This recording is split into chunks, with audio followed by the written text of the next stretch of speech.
Obviously आपको पता है कि ख़ास तौर पे जो लोग नज़र की हिफाजत नहीं करते नेचुरली वो एक मुख्तलिफ रिलेशनशिप्स के अंदर इन्वॉल्व हो जाते हैं, और relationship is one of the biggest cause जिसमें आप क्या करते हैं, you get distracted, and because of your distraction not only आपकी नॉलेज ज़ाया हो जाती है, आपका टाइम ज़ाया होता है, आपके रिसोर्सेज ज़ाया होते हैं, बल्कि बाज़ औक़ात आपकी पूरी ज़िंदगी उसमें ज़ाया हो जाती है। We have number of cases, हम यहाँ पे बहुत से केसेस, मैं खुद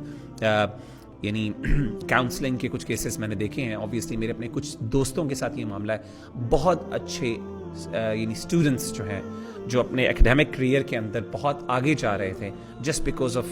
यानी हराम relationships they and up in losing everything, studies भी गई, सब कुछ गया,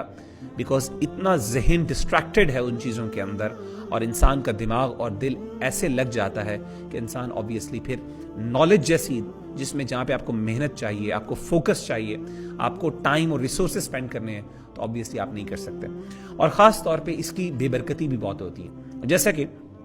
इमाम इब्न कसीर रहिमहुल्लाह ताला अन्हु की बड़ी मशहूर स्टेटमेंट है, जो उन्होंने तफसीरुल कुरान अल अज़ीम अपनी जो तफसीर के अंदर मेंशन करते हैं, वो फरमाते हैं कि मन हफ़िज़ बसरहु औरसहुल्लाहु नूरन फ़ी बसीरतिही औ फ़ी क़ल्बिही, कि जिस बंदे ने अपनी नज़र की हिफाजत की, अल्लाह ताला उसके दिल को मुनव्वर कर देते हैं, उसकी बसीरत, उसको अल्लाह बसीरत अता करते हैं, उसकी नज़रों के अंदर अल्लाह ताला बसीरत यानी गहराई अता करते हैं।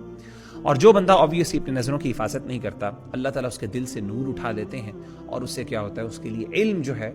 वो महफूज करना उसके लिए मुश्किल हो जाता है। तो ऑब्वियसली इसकी बेबरकती भी बहुत ज़्यादा पड़ती है, अलॉन्ग विद डिस्ट्रैक्शन बेबरकती बहुत होती है। इसीलिए शेख बकर अबू सईद रहिमहुल्लाह ताला उन्होंने इस पर बहुत ज़्यादा एम्फेसिस किया कि एक स्टूडेंट ऑफ नॉलेज, ख़ास तौर पे दीन का तालिब इल्म, उसके लिए ज़रूरी है कि वो अपनी नज़रों की हिफाजत